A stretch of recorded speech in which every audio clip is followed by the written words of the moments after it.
यह कथा भागवत पुराण और अन्य पुराणों में इशारों में मिलती है, लेकिन इसे विस्तार से बहुत कम जगह वर्णित किया गया है। यह श्री राम के असीम धैर्य, करुणा और धर्मपरायणता को दर्शाती है।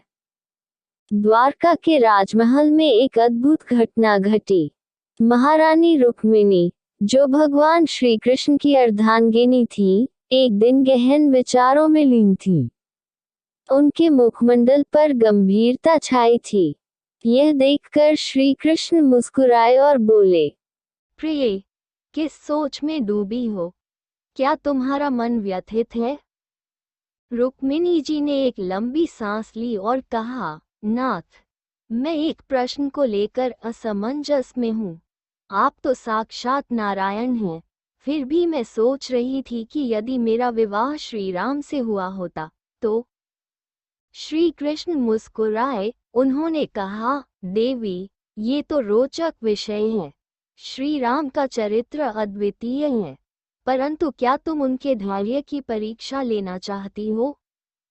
रुक्मिणी जी ने श्रद्धा से सिर झुका दिया। उसी क्षण श्री कृष्ण ने अपनी दिव्य शक्ति से समय और स्थान का अतिक्रमण किया और उन्हें त्रेता युग की अयोध्या नगरी में पहुंचा दिया। जब रुक्मिणी जी ने अपनी आंखें खोली तो वे स्वयं को अयोध्या के राजमहल में खड़ी पाईं। सामने दिव्य तेजस्वी पुरुष थे, भगवान श्री राम। वे राज सिंहासन पर विराजमान थे। माता सीता उनके समीप थी और लक्ष्मण जी भी पास खड़े थे। रुक्मिणी ने श्रद्धा से प्रणाम किया। श्री राम ने मृदु स्वर में पूछा, माते, आप कौन हैं और इस पावन धरा पर आपका क्या कार्य है?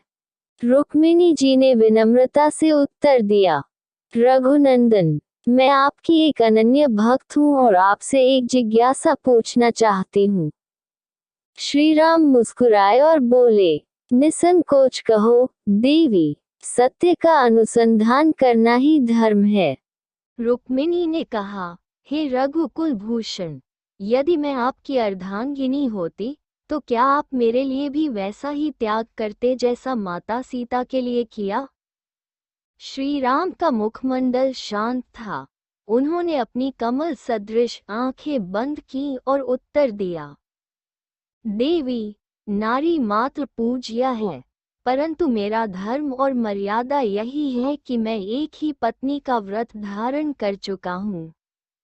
रुक्मिणी जी ने आगे प्रश्न किया, यदि मैं माता सीता के स्थान पर होती और आपको वनवास मिलता तो क्या आप मुझे भी वन ले जाते?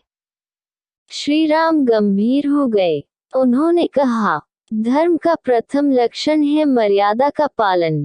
मेरी अर्धांगिनी जो भी होती, वही यदि स्वयं साथ आने को तत्पर होती तो मैं उसे रोकता नहीं, परंतु मैं किसी भी स्त्री को अपने स्वार्थ के लिए वनवास झेलने को बाध्य नहीं कर सकता था। रुक्मिणी चकित थी। उन्होंने आगे पूछा, प्रभु, जब माता सीता का हरण हुआ तब आपका धैर्य नहीं देगा।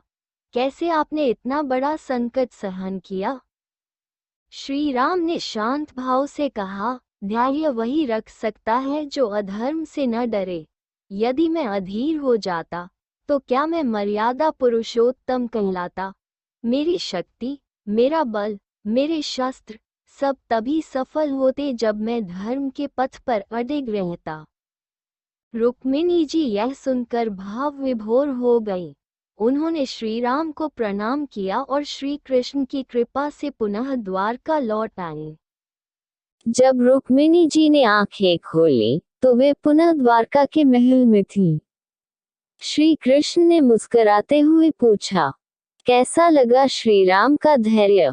रुक्मिणी जी ने श्रद्धा से उत्तर दिया, नाथ, अब मुझे पूर्ण विश्वास हो गया कि श्री राम का धैर्य, उनका त्याग और उनकी मर्यादा अतुलनीय है। यह कथा हमें सिखाती है कि धैर्य, धर्म और मर्यादा ही किसी व्यक्ति को महान बनाते हैं। श्री राम का जीवन त्याग और सहनशीलता का अनुपम उदाहरण है। धैर्य ही सच्ची शक्ति है और धर्म ही सच्चा पथ।